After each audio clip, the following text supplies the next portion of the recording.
Welcome to our webinar today, Ask Sheila IBCLC, get your expert answers to your breastfeeding questions. This event is presented by Healthy Horizons, whose mission is to empower breastfeeding parents at work and at home. Healthy Horizons is the first company to offer comprehensive lactation at work benefits at scale through North America and supports breastfeeding families with lactation consultations and support groups, breastfeeding and baby products. I'm really excited to introduce Sheila today. And Sheila is, let me make sure that you've got so many great qualifications. I want to make sure I'm reading all of them. But Sheila is the CEO of Healthy Horizons, a role which she brings 30 years of experience in providing breastfeeding guidance and education. And she's internationally board certified lactation consultant with an MPH in public health education. Welcome, Sheila. Thank you, Azar. I'm looking forward to the questions today. Yeah, we've got some great questions today, and we'll jump right in. We've got our first one here from Janelle, and she asks, is it true that in the first 3 months of lactating and breastfeeding are conditioning the body for months to come, and it will be harder to get more down the road because your body is then used to making that certain amount? Well, the answer I'm going to give is yes and no. So how do you like that? So what we found is that if a person breastfeeds often early on, they do lay down something called prolactin receptors, and those receptors help program those prolactin levels, which is really important because that's what kind of tells your body to make milk. So frequent on-demand nursing early on does tend to lend to a more robust milk supply later on. But we certainly have cases where people down the road need to increase their supply, and there are ways to do that. Oh, wonderful. That makes sense. All right. And our next question here. Thank you for Janelle's question. Adriana asks that she's having difficulty latching at night and night nursing, and how can that go from bottle nursing to solely nursing? So a couple questions on that. So this would actually be a good person to actually have a consult, because we'd want to see, like, are there other factors going on? Yeah.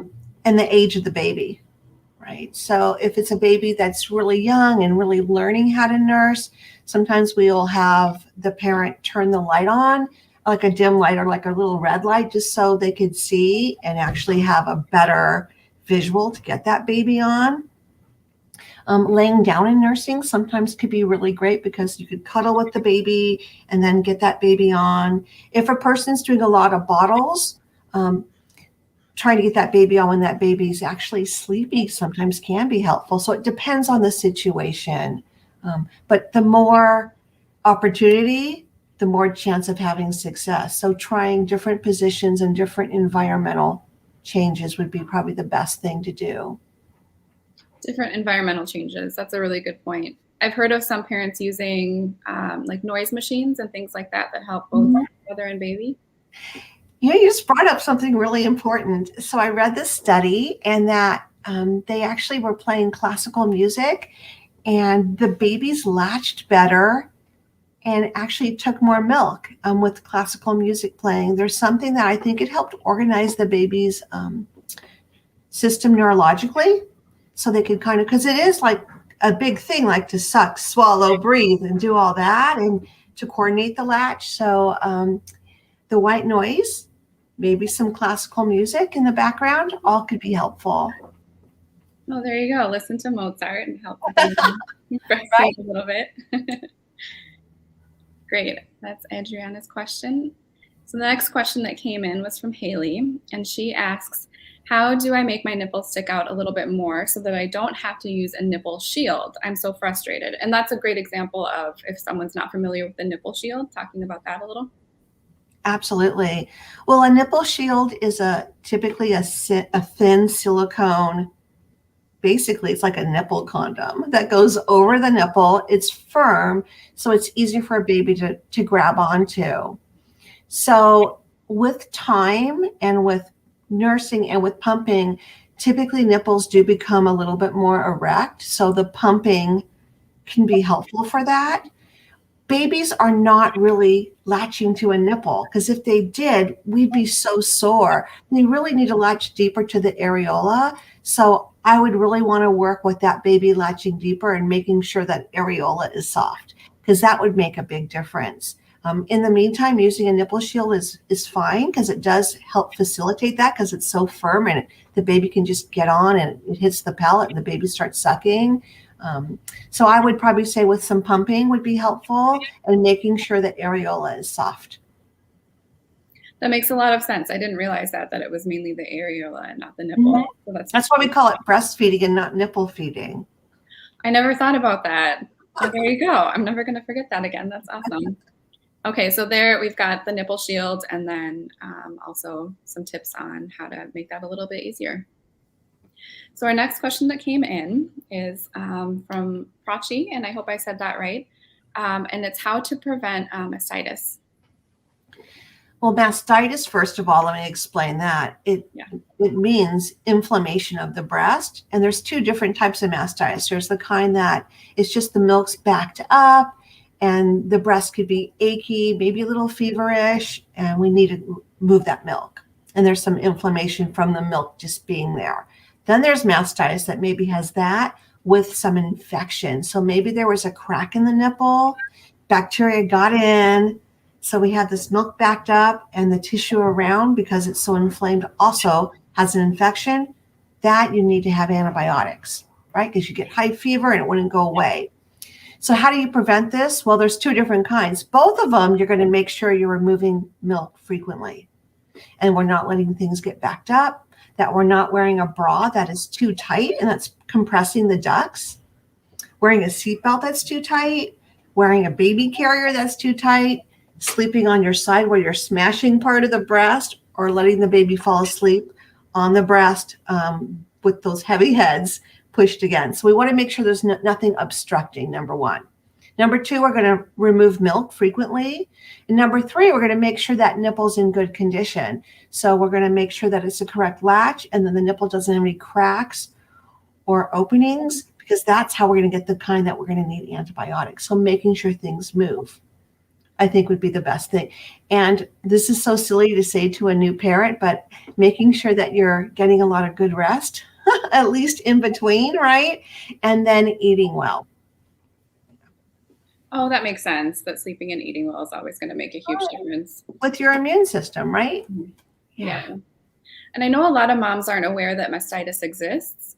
Besides, of course, having a consultation or speaking with your physician, are there common, I don't want to say warning signs, but just some things that you see that you're like, that might be mastitis, or just kind of talking a little bit more for moms that are not aware of that?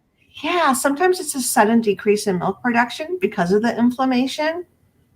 Other times moms will just start to feel like just some weird soreness, like it feels like somebody kind of punched them in the breast, and they're like, oh, that really hurts. And then quickly that can turn into mastitis. So if you start to have a sore area, pay attention to it.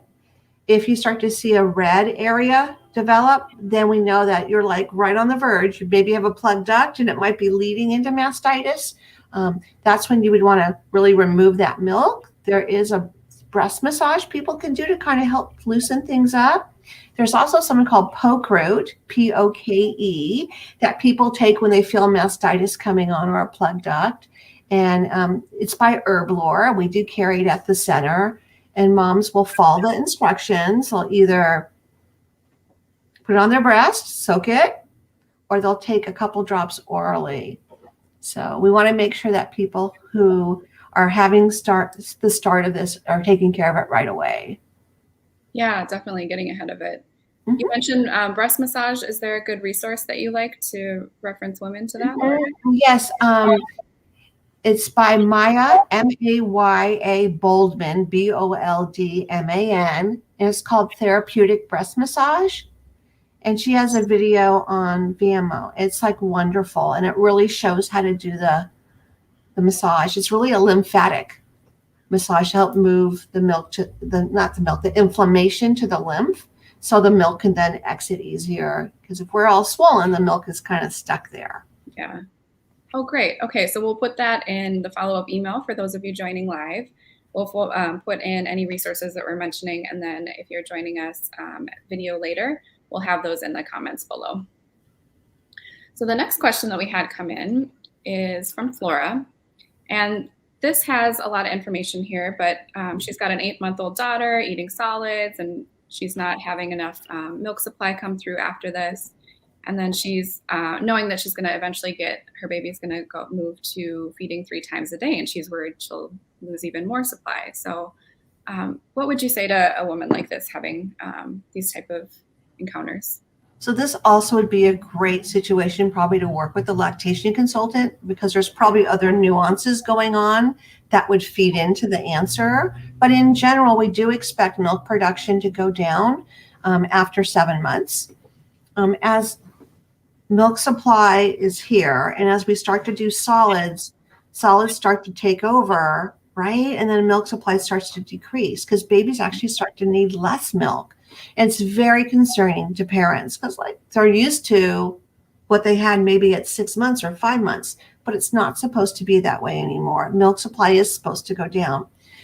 My parents who are pumping also have a hard time responding to the breast pump, just like Flora said, because they're really programmed now to the baby. They love the baby. They probably don't love their breast pump. So it's hard for the milk to come out. So some of the tricks are, to maybe nurse on one side and pump on the other, or maybe to, with your hands, start some hand expression, get the milk flowing, and then pumping. So kind of playing around with the pump can be helpful.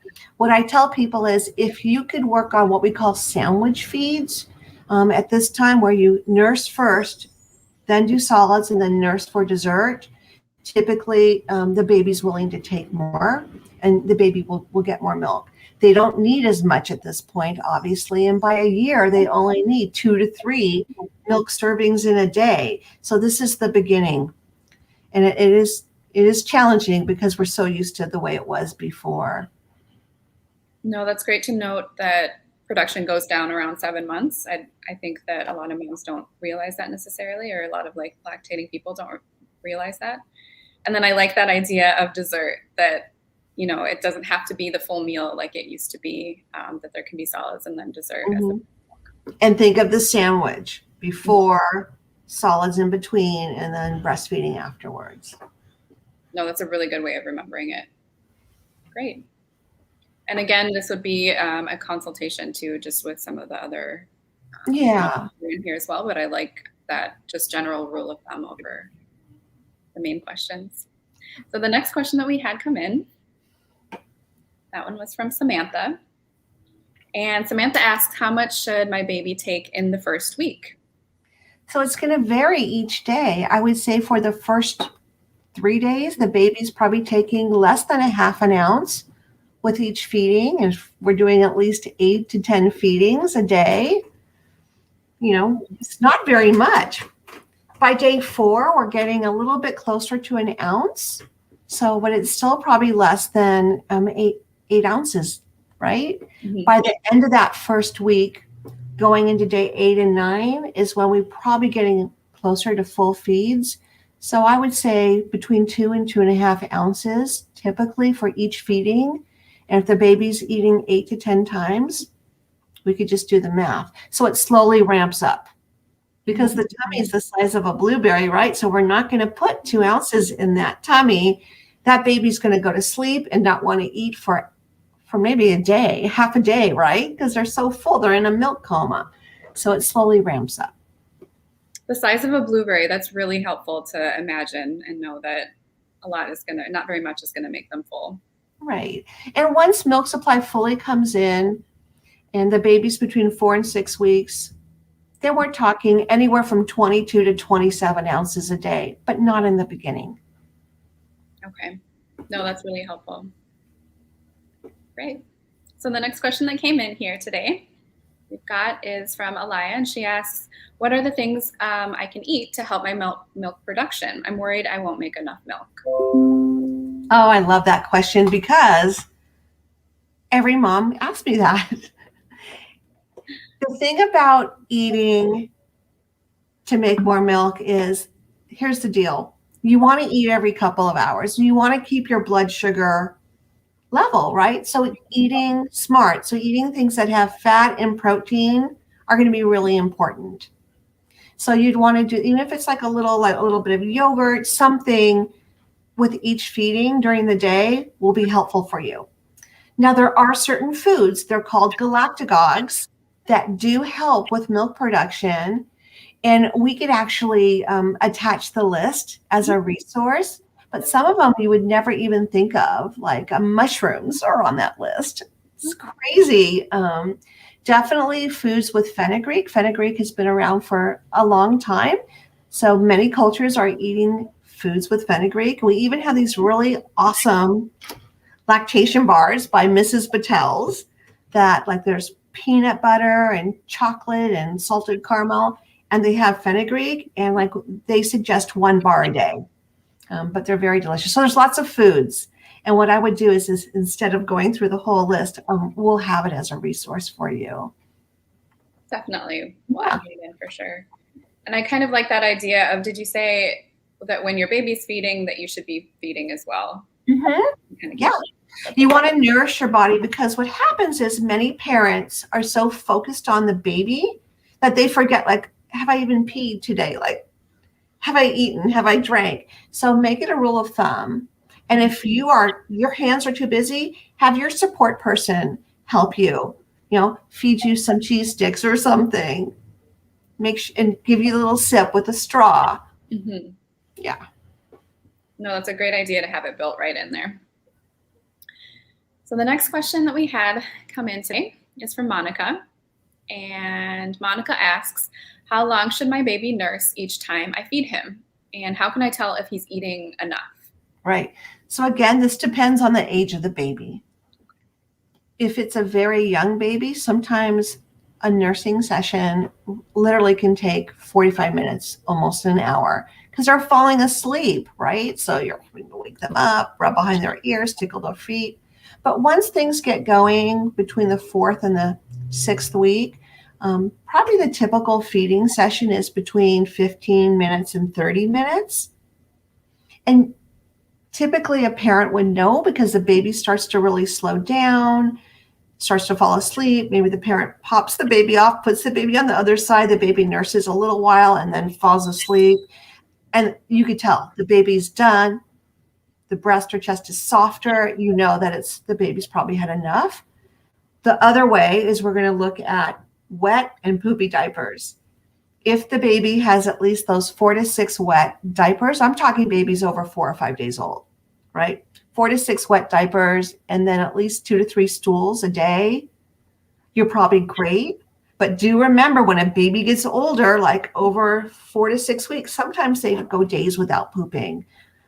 They just kind of store it up. Breast milk, they use all the nutrients, so there's not a lot of waste, but the number of wet diapers should never change.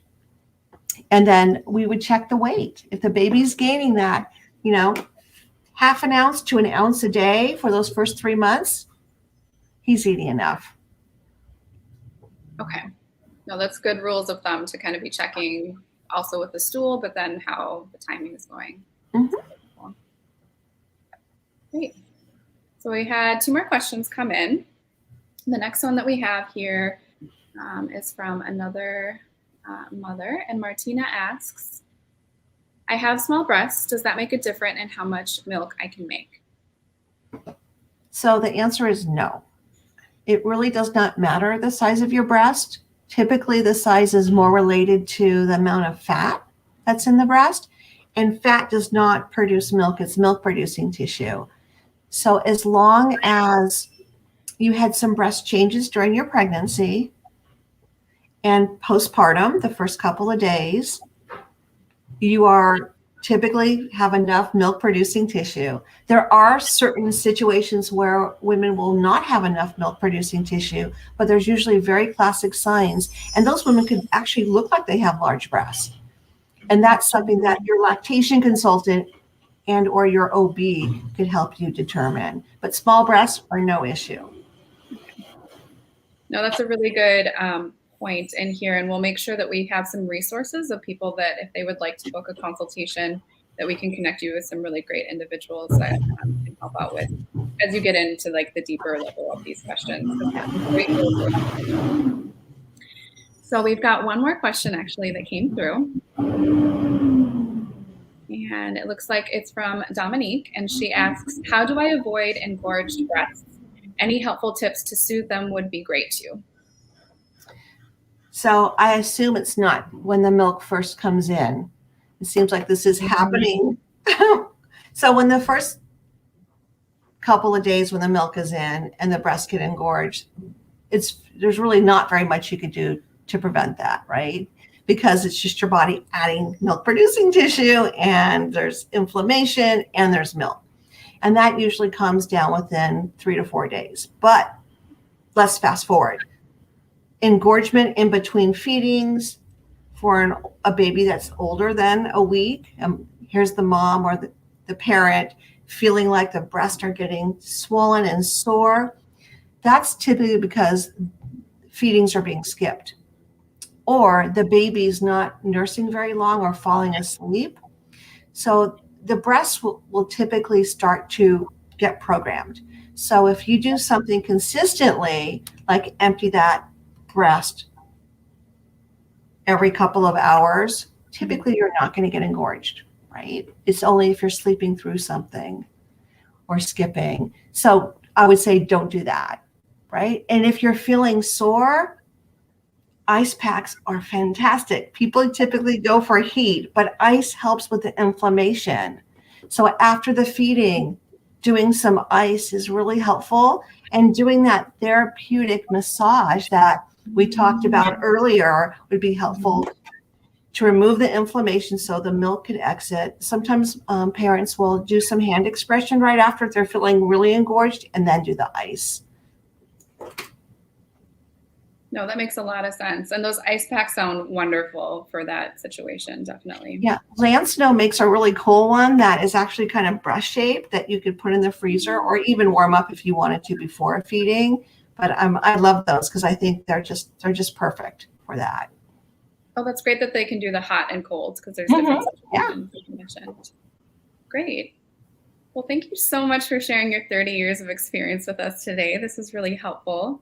We've got a lot of different tips and ideas and resources on healthyhorizons.com. We're also on Instagram and Facebook, LinkedIn as well. But if you guys would like to rewatch this again, if you missed any part of that, it'll be on YouTube and also on Facebook. And we will also make sure to email out and then have in the comments below, depending on how you're watching this, different resources, the videos that we mentioned, any of the products that we mentioned, and then resources to book a consultation if that's something that you're interested in as well. We want to thank our audience for joining us today and participating with questions. And thank you for all of the parents out there with the many ways that you're providing for your babies. We see you and we recognize the wonderful job that you're doing. I think a lot of parents don't hear that enough. But thank you so much, Sheila. Yeah. And we will see you guys for the next one. There'll be another one next month. So make sure you look out for our next date that we have for Ask Sheila. Thanks so much.